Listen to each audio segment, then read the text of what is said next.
Sud Radio, l'œil de l'expert. L'œil de l'expert ce matin, c'est Marie de Henzel. Bonjour Marie de Henzel. Bonjour. Vous êtes psychologue. Vous avez publié de très nombreux ouvrages.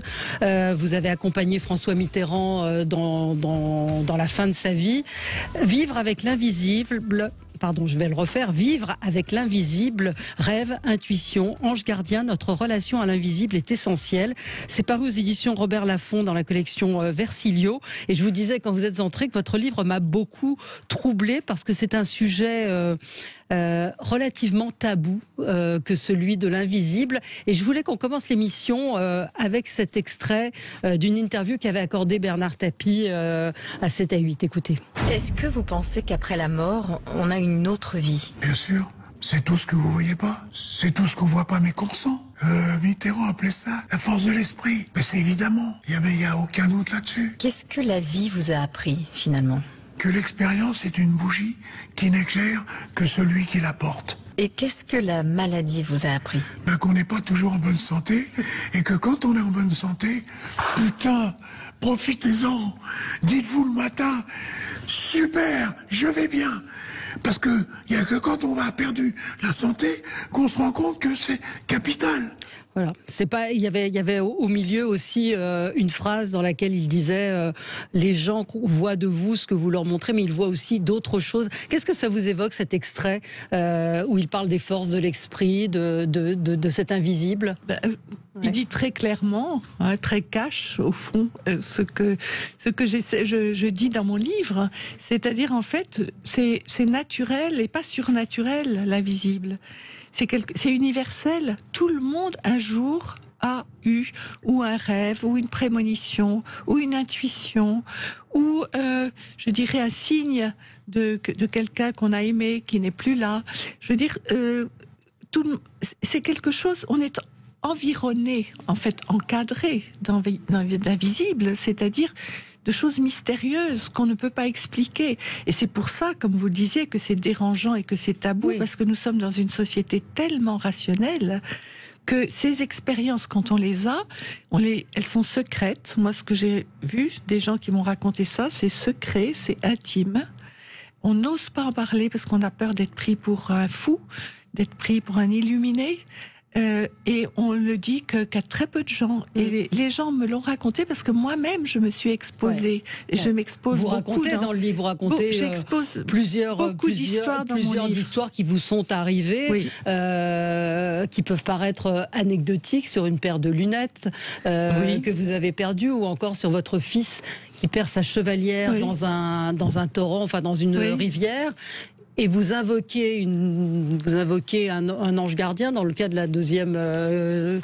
le cas de la deuxième histoire, et il retrouve sa chevalière. Oui, un invisible, parce que je dis que nous sommes encadrés d'invisibles, mais beaucoup de gens m'ont dit, et j'ai appelé ça notre bande d'invisibles, c'est-à-dire oui. qu'il y a des personnes qui ne sont plus là, mais que l'on invoque. Et pendant le confinement, vous voyez, c'est une chose, c'est pour ça que j'ai décidé de terminer mon livre oui. après le confinement, parce que j'ai eu tellement de témoignages de gens qui étaient seuls, dans leur chambre, complètement, je dirais, toutes ces personnes âgées, dans leur chambre, ne voyant plus personne, et qui m'ont dit, mais heureusement que j'ai un lien avec l'invisible. C'est ça qui m'a fait tenir le coup.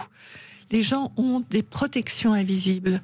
Alors on appelle ça ange gardien, mais ça peut être un grand-père, une grand-mère que l'on a aimé et à qui on fait appel. Donc c'est totalement irrationnel parce que les gens n'ont pas forcément la foi quand ils font ça. Mais c'est ça qui est troublant. Oui, c'est juste qu'ils se disent les gens ont le sentiment, vous savez, c'est dans le phénomène de deuil, on a le sentiment que le lien ne s'arrête pas avec la mort. Et ça, c'est universel. Mais quelle distinction avec le paranormal, avec Alors le paranormal, ce sont toutes ces expériences que j'ai pas voulu en parler parce que j'ai trouvé que c'était pas mon sujet. Oui. Que des gens font, par exemple, pour tordre des métaux. Oui. Non mais vous évoquez les voyants, par exemple. C'est quand même un mystère. Vous le dites vous-même que oui. vous avez rencontré plusieurs voyantes. Oui. La plupart, ça n'a rien donné, mais il y en a quand même une qui vous a dit des choses qui se sont produites. Oui. Les voyants, vous voyez, en fait, nous avons, c'est ce que j'explique dans mon livre, et je suis psychanalyste aussi, oui. Nous avons un inconscient. un inconscient qui est tout à fait mystérieux et qui, Jung disait d'ailleurs que le conscient c'est juste 1/10, et il y a 9/10 sous l'iceberg qui est inconscient.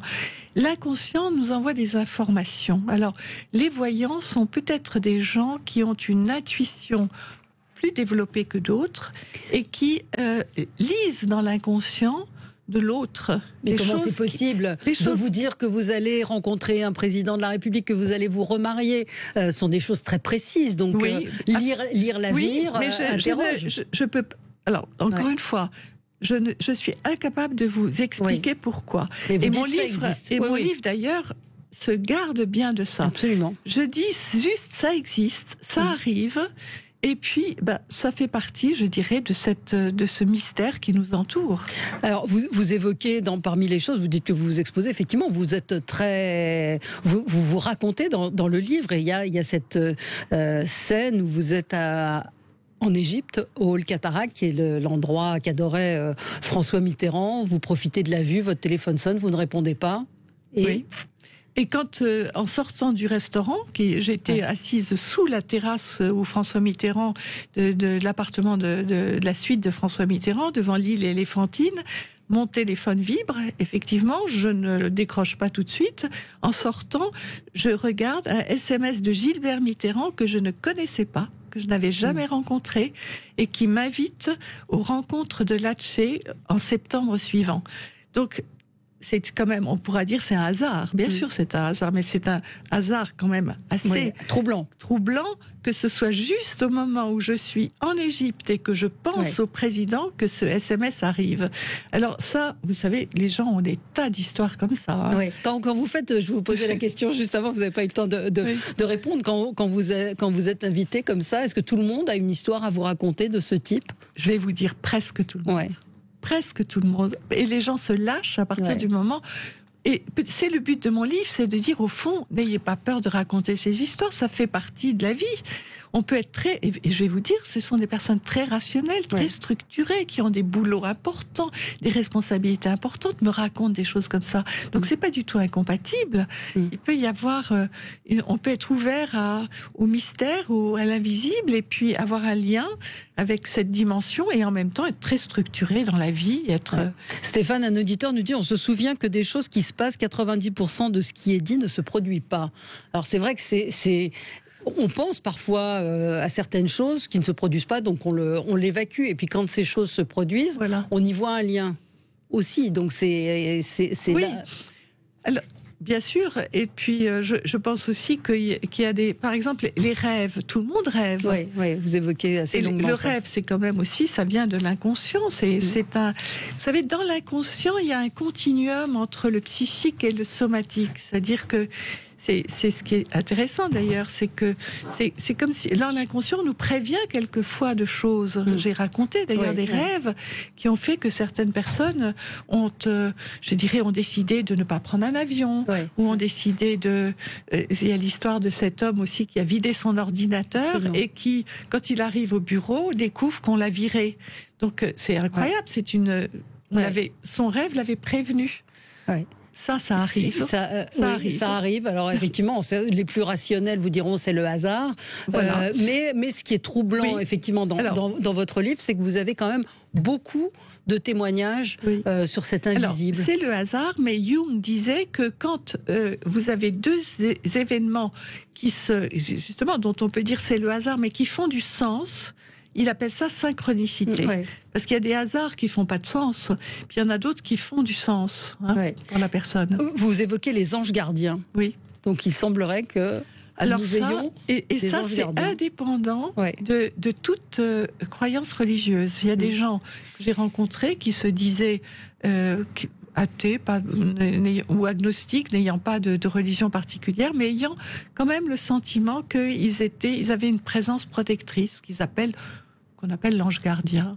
Oui, l'ange gardien, vous racontez un certain nombre d'histoires autour de ces anges gardiens, sur cette invisibilité, cette bande d'invisibles qui nous entoure. Est-ce que tout le monde, à votre avis, ressent d'une manière ou d'une autre Alors, je pourrais pas dire tout le monde à 100%, parce que mais je veux dire, j'ai rencontré énormément de gens de tous les milieux, encore une fois, de toutes qui m'ont dit mais oui, ça m'est. J'ai par exemple un de mes éditeurs, je ne dirais pas lequel, mais quand il m'a dit, vous voyez, j'ai ma grand-mère là, la photo sur mon bureau, je lui parle de temps en temps, je lui demande de l'aide. Et oui, puis, mais ça, c'est une forme de pensée magique, non? C'est pas. Alors on peut mettre ce mot, d'accord, on peut dire pensée magique, mais ce qui m'intéresse, c'est qu'on a ce lien. Encore une fois, j'essaye pas d'expliquer ce que c'est. Oui. Je dis juste que les humains ont ce lien qui est secret, souvent, d'ailleurs très secret, justement, parce que... Oui, c'est ce que vous dites, vous insistez sur le fait que c'est tabou de raconter ce type d'histoire. C'est tabou de raconter ça, et si j'ai écrit mon livre, c'est pour que les gens, finalement, se rendent compte qu'ils ne sont pas les seuls. Souvent, les gens se disent, moi, je suis peut-être un peu fou d'avoir ce genre d'histoire. Non. Et vous voyez, en venant dans le taxi, je racontais, j'ai montré mon livre au chauffeur de taxi. Il me dit, je vais l'acheter parce que ma femme fait très attention à ses rêves et moi, j'y crois. Oui. Vous voyez. Oui, non, mais vous dites également que les enfants ont cette forme de clairvoyance. Les enfants sont très proches de l'inconscient. Surtout les tout petits. Ils ont ce qu'ils appellent, moi j'aime bien cette expression de Sévim Riedinger, une amie psychanalyste qui travaille beaucoup avec les enfants, ils ont ce savoir du dedans. Ils ont effectivement, ils voient des choses, ils sentent des choses qu'ils gardent aussi assez pour eux-mêmes parce qu'ils sont pas sûrs que les adultes peuvent entendre. Donc un psy qui est prêt à entendre ce genre de choses, l'enfant se met à parler, effectivement. Oui, et les personnes âgées aussi. Vous dites qu'il y a une sorte de retour. Alors, il y a un retour aussi. C'est vrai que... Et c'est pareil, ces personnes sont très seules avec ça.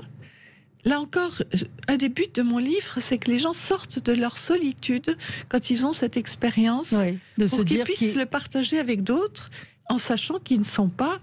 Encore une fois, c'est pas anormal. Mais encore une fois, c'est troublant parce que c'est souvent allié avec le religieux, de croire ou pas. Alors ça peut l'être, bien sûr que ça peut l'être relié au religieux, mais encore une fois, j'ai rencontré beaucoup de gens qui n'ont pas de religion particulière, qui sont, on pourrait dire, des agnostiques, qui ne savent pas, mais ce genre d'histoire leur arrive. Des invisibles toujours bienveillants ou pas? Et certains seraient protégés et pas d'autres? Alors, j'en ai parlé à la fin.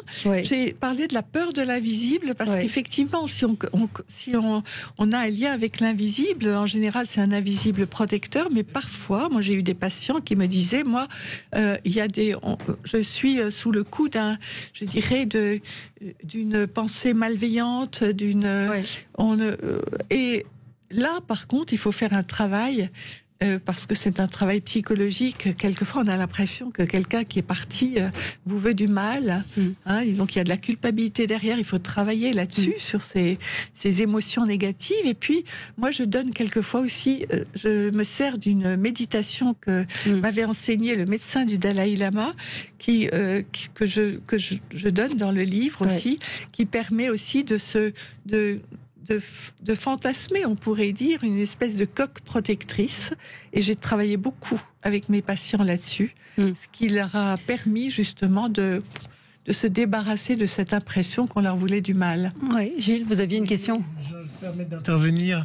Pourquoi ça n'arrive que lorsqu'on est dans le malheur? Parce que l'invisibilité devrait arriver dans le bonheur. Et c'est souvent les cas de ma mère est morte, ou vous parlez de travail, la perte de travail, la perte d'amour.